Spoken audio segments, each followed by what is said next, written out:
बोले वृंदावन बिहारी लाल की जय हो। जैसे इस प्रकार से समस्त गोपियां अपने मन में सोच ही रही थी कि वहीं पर अक्रूर जी का रथ पहुंच गया।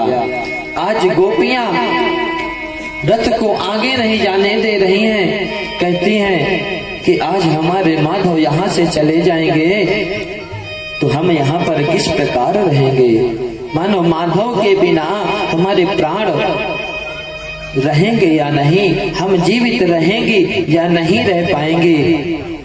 आज भगवान समस्त गोपियों को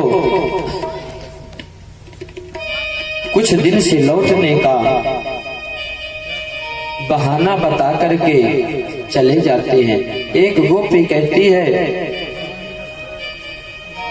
कि यदि कुछ दिन की बात है, 2-3 दिन की बात है तो आप चले जाओ, लेकिन वापस आ जाना। इस प्रकार से आज अक्रूर जी रथ लेकर के मथुरा की ओर प्रस्थान करते हैं। कन्हैया से कहते हैं, रास्ते में जैसे ही यमुना जी का सुंदर निर्मल जल अक्रूर जी के आंखों के सामने आया तो आज अक्रूर जी कहते, कन्हैया मैं यमुना जी में स्नान कर लूं। भगवान कहते हैं, चाचा जी स्नान कर लीजिए। आज यमुना जी, अक्रूर जी यमुना में स्नान करने के लिए जाते हैं और जैसे ही यमुना जी में अक्रूर जी डुबकी लगाए तो क्या देखते हैं कि भगवान की सुंदर मुस्कुराती हुई छवि यमुना जी में जल के अंदर दिखाई दिए। अक्रूर जी जैसे ही कन्हैया के दर्शन किए तो मन में विचार किए कि अभी अभी मैं कृष्ण को रथ में छोड़ करके आ रहा हूँ और कन्हैया यहाँ कैसे आ गया। जैसे ही ऊपर आकर के देखे तो कन्हैया में रथ में सामने बैठ करके मुस्कुरा रहे हैं। अक्रूर जी फिर से डुबकी लगाए, फिर देखे तो फिर अंदर कन्हैया दिखाई दिया। फिर जैसे ऊपर आए तो फिर कन्हैया रथ में बैठे मुस्कुराते हुए दिखाई दिए। आज मानो कन्हैया अक्रूर जी को बताना चाहते हैं कि चाचा आप चिंता मत करो, कंस मेरा कुछ भी बिगाड़ नहीं सकता। इस प्रकार से मन में विचार अक्रूर जी कर रहे हैं। स्नान किए और मथुरा की ओर रथ लेकर के कन्हैया अक्रूर जी के साथ चल दिए। जैसे ही मथुरा पहुंचे तो वहां नंद बाबा समस्त ब्रजवासियों के साथ पहले पहुंच गए थे और मथुरा नगर के बाहर अपना पड़ाव डाल दिया। कन्हैया पहुंचे, कहते हैं बाबा अभी रात होने में कुछ समय बाकी है, यदि आपकी इजाजत हो तो हम थोड़ा सा मथुरा घूम आए। नंद बाबा कहते हैं नंद बाबा कहते हैं लाला यह अपना वृंदावन नहीं है, यह मथुरा है, यहाँ तनिक ठीक से घूमना।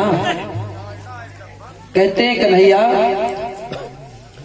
कि बाबा मैं अपने साथ दाऊ जी को लेकर के जाऊंगा। दाऊ जी का सब लोग बहुत विश्वास मानते हैं कि दाऊ जी जहां रहते वहां जाता लड़ाई झगड़ा नहीं होता।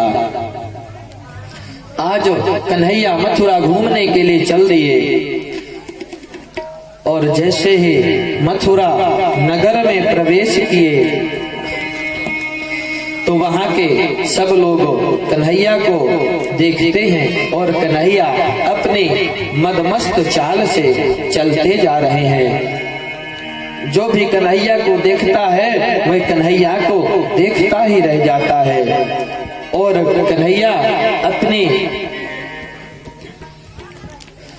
आंखों से सभी लोगों को इशारा करते हुए कन्हैया जा रहे हैं। मथुरा के समस्त यदुवंशी कन्हैया की नजरों को देख रहे हैं कि कन्हैया की नजर कब हमारी तरफ पड़े और कन्हैया कब हमको देखे। लेकिन कन्हैया की आंखों में ऐसा जादू है कि कन्हैया की नजर जिससे एक बार मिल जाती है वह देखता ही रह जाता है। कन्हैया को अपने मन में बसा लेना चाहता है। आइए देखते हैं संतों का क्या भाव है। जादू भरी तेरी आंखें जिधर गई, जादू भरी तेरी आंखें जिधर गई, नैनों की कटारी वारी, नैनों की कटारी वारी वारी चुई चुई छछिया के उतर गई, जादू भरी तेरी आंखें जिधर गई, जादू भरी तेरी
भोले बांके बिहारी लाल की।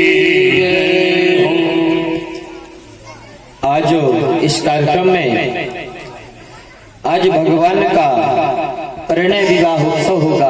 आप सब भगवान के विवाह की झांकी का यहाँ पर दर्शन करेंगे। जैसे इस प्रकार से कन्हैया मथुरा में प्रवेश किए तो वहां के यदुवंशी जो मथुरा की नारियां थीं वह सब आपस में चर्चा करने लगे कि देखो देखो पूतना को मारने वाला आ गया, 7 कोस का गोवर्धन पहाड़ उठाने वाला आ गया, चलो चलो देखो देखो। तो जो और कन्हैया के सखा गए थे कन्हैया के साथ में, तो क्या पूछते हैं कन्हैया से कि कन्हैया हमें तो लगता है तेरी यहाँ कुछ रिश्तेदारी है क्या? तो कन्हैया कहते आपको पता नहीं क्या, यहाँ के जो महाराज कंस वह हमारे मामा जी लगते हैं। तो सारे सखा बोले ग्वाल बाल कन्हैया यदि तू पहले बताता तो हम कुछ सज धज करके आते। कन्हैया बोले चिंता करने की कोई बात नहीं है, हमारे मामा जी जो महाराज कंस वह सबकी व्यवस्था करेंगे। इस प्रकार से कन्हैया आगे बढ़ते गए।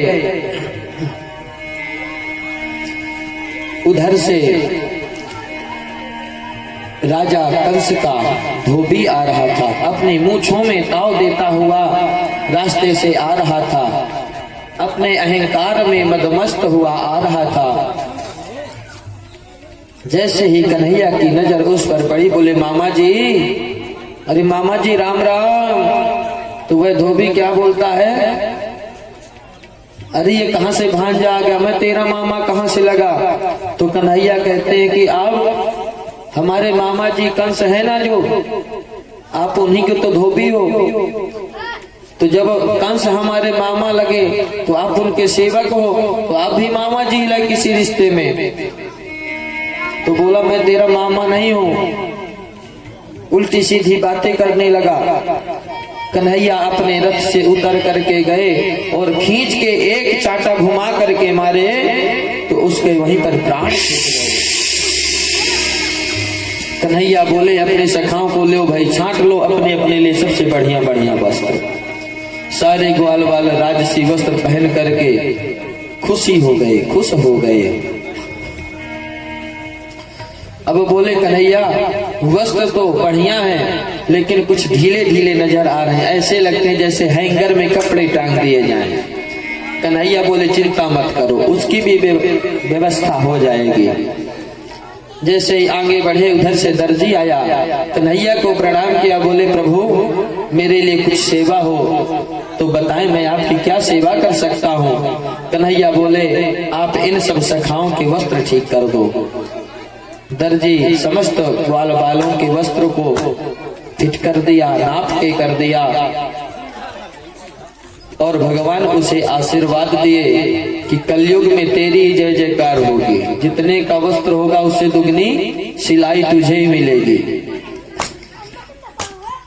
इस तरह से कृष्ण और बलराम मथुरा में घूमते हुए जा रहे थे कि उधर से एक स्त्री आ गई। कन्हैया को प्रणाम किए। कन्हैया बोले देवी आपका नाम क्या है। तो स्त्री बोली कि मेरा नाम त्रिवक्त्रा है। बोले महाराज मैं राजा कंस के दरबार में अंगराग की सेवा देती हूँ, यदि आपकी इच्छा हो तो मैं आपके भी है अंगराग लगा दूं। अंगराग कहते हैं चंदन को। कन्हैया बोले ठीक है। आज वह त्रिवक्त्रा कन्हैया को अंगराग लगा रही, चंदन लगा रही है और समस्त ब्रजवासियों के थापक थुआ चंदन लगा दी।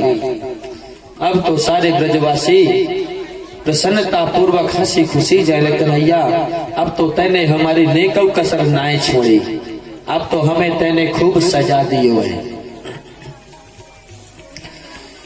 इस प्रकार से बोले कि प्रभु मेरे ऊपर भी आप उपकार करें। कन्हैया अपने रथ से उतर करके गए और उस सैरंध्री को एक हाथ दाढ़ी में लगा लिए और एक हाथ कमर में लगा करके एक पैर से उसके पैर का अंगूठा दबा करके उसको सीधा कर दिए। वह बोली सरकार आपने तो मेरे ऊपर अनुग्रह कर दिया, प्रभु आप मेरे घर पधारिए। तो भगवान कहते हैं जरूर आपके घर आएंगे, लेकिन पहले मामा कंस से मिल आए।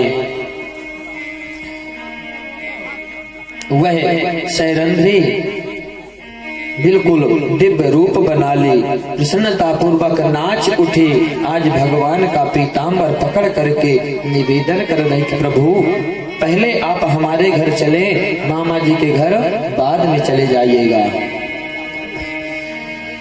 भगवान कहते मामा जी से मिल आए, उसके बाद आपके घर आएंगे। जितने बड़े बड़े व्यापारी थे मथुरा के, सब भगवान का दिव्य स्वागत कर रहे हैं। अनेकों जगह बंधनवार लगे हुए थे, अनेकों जगह झंडा दिखाए जा रहे थे, अपने अपने घरों से फूलों की वर्षा कर रहे थे। यदुवंशी मथुरा के भगवान के ऊपर कहते हैं कि जो राजा बनने वाला होता है उसका स्वागत बड़े धूमधाम से करना चाहिए, क्योंकि आज नहीं तो कल का राजा यही होगा, ताकि हमारी इससे जान पहचान बनी रहे। इस प्रकार से भगवान चलते हुए सभागार में पहुंचे, जहां परशुराम के द्वारा दिया गया कंस को एक बहुत बड़ा विशाल धनुष रखा हुआ था। धनुष को देखते ही भगवान बोले, दाऊ भैया यदि आप आज्ञा करें तो नेक इस धनुष को हाथ भी लगा लें, छू के देख लें कैसा है यह धनुष। दाऊ जी महाराज हंस करके बोले, ये तो अपने मामा जी का ही धनुष है, बस अपना ही समझो।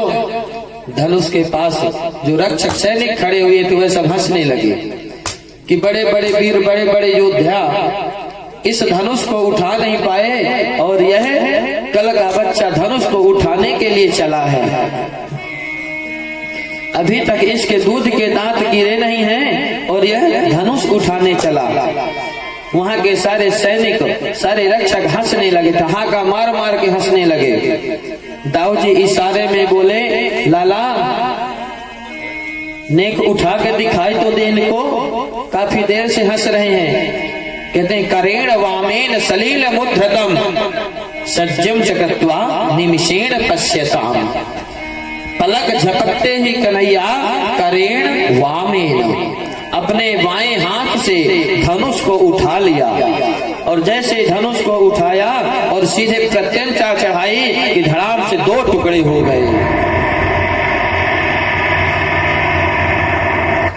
कंस तो बेचारे, इतनी आवाज हुई कि कंस सिंहासन से गिरते गिरते बचा।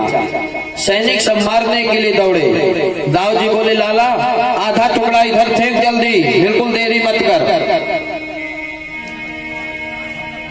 वहां पर सैनिकों की पिटाई करते हुए कृष्ण और बलराम आगे बढ़े। सारे सैनिक और जो थे देख रहे थे, सब प्राण बचा करके भागने लगे। कंस के पास पहुंचे, जाकर के बोले, मामा, अरे राजा महाराज, आपके भांजे ने धनुष तोड़ दिया। जैसे ही कंस ने सुना, उसे विश्वास हो गया कि अब हमारी गारंटी खत्म, अब हमें बचाने वाला कोई नहीं, क्योंकि परशुराम बताए थे कि जिस दिन यह धनुष टूट जाएगा उस दिन से तुम्हारा समय नजदीक आने लगेगा।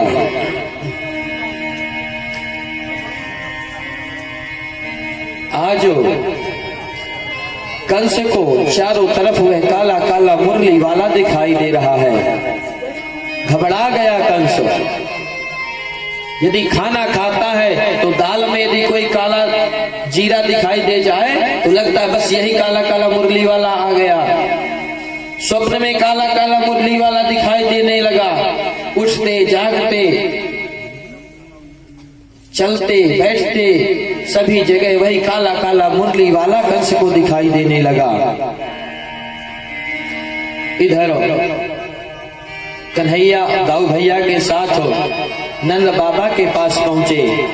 नंद बाबा बोले, बेटा घूम आए मथुरा? भगवान बोले, हाँ बाबा, हमने तो मथुरा अच्छी तरह से घूमा। बाबा बोले, कहीं लड़ाई झगड़ा तो नहीं किए? बोले, नहीं बाबा, नहीं कहूं लड़ाई झगड़ा ना करी हमने तो। इधर नंद बाबा के पास जाकर के चुपचाप कन्हैया सो गए।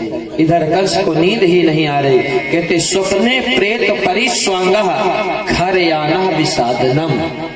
इधर स्वप्न में कंस को अपनी परछाई दिखाई दे रही है। ये सब अशुभ संकेत दिखाई दे रहे हैं कंस को। एक औरत आती है कंस के स्वप्न में और कंस के साथ विवाह करने को कहती है। कभी गधे पर बैठकर शरीर में तेल लगाता हुआ दक्षिण दिशा की ओर जा रहा है, कहीं अपनी परछाई में छिद्र को देखता है। आज कंस को मृत्यु के समस्त संकेत दिखाई देने लगे। आज कंस का भय हजारों गुना ज्यादा बढ़ गया। जैसे तैसे सवेरा हुआ, नंद बाबा बोले, चलो भाई सभी लोग, हम आप सब मेला देखेंगे। नंद बाबा तो आगे चल करके सभागार में जाकर के उपयुक्त आसन पर विराजमान हो गए। बाद में दाऊ भैया के साथ भगवान चले और जैसे ही सभागार में प्रवेश किया तो दरवाजे पर एक विशाल काय हाथी खड़ा हुआ था। इसमें 10,000 हाथियों के बराबर अकेले बल था। मुख्य दरवाजे पर आज खड़ा है। भगवान बोले, हे महावत, अपना हाथी हटाओ दरवाजे से, हमें अंदर जाना है। वह महावत सुन नहीं रहा था, उसे सुनाई नहीं दे रहा था, इधर उधर देख रहा था। भगवान फिर से बोले, अरे महावत, तुमको सुनाई नहीं दे रहा? हमें अंदर जाना, अपना हाथी एक तरफ करो। जैसे ही भगवान समझे कि अभी अपना हाथी नहीं हटाएगा, अब ज्यादा कुछ गड़बड़ करने वाला है, तो भगवान बोले कि मैं एक मुष्टिका मारूंगा तो तेरा और तेरे हाथी का गोविंदाय नमो नमः हो जाएगा। कहते अम्बा मार्गो नवदेय पक्रमवाचिरम नो चेत सकुंजरम त्वाद्यो नयामि यम साधनम। भगवान के हाथ से जो भी आज तक मारा गया है वह यमलोक कैसे जा सकता है? उसका तो सीधा उद्धार होता है। आज वह जो दरवाजे पर मदांग हाथी खड़ा था वह भगवान की तरफ दौड़ने लगा। भगवान ने दौड़कर उसके दोनों लंबे लंबे दांत पकड़कर जोर से झटका मारा और हाथी को पूरा वेदांती बना दिया। दाऊ जी बोले, लाला एक मुझे भी दे, मैं भी इधर से देखूं। सो एक दांत दाऊ जी की ओर दे दिए और दोनों भाई उसी के दांत से उसी हाथी पर प्रहार करने लगे। देखते ही देखते कुछ देर में हाथी और महावत दोनों का गोविंदाय नमो नमः हो गया। बोले भक्तवत्सल भगवान की। भगवान बोले, दाऊ भैया, जब दरवाजे पे खटपट है ना तो अंदर पूरा गड़बड़ ही गड़बड़ है, बात समझने के योग्य है। जैसे ही हाथी के दांत रक्त रंजित दांत अपने कंधे पर रखकर दोनों भाई महल में प्रवेश किए, अंदर पहुंचे। जैसे भीतर प्रवेश किए तो सभा में हजारों व्यक्ति बैठे हुए थे। एक साथ भगवान को देखा तो सबके सब अपनी अपनी भावना से अलग अलग रूप से भगवान के दर्शन करने लगे। कहते हैं, जाकी रही भावना जैसी, प्रभु मूरत देखी तिन तैसी। जिसके मन में जिस प्रकार की भावना थी, आज भगवान उसे उस रूप में दर्शन दे रहे हैं।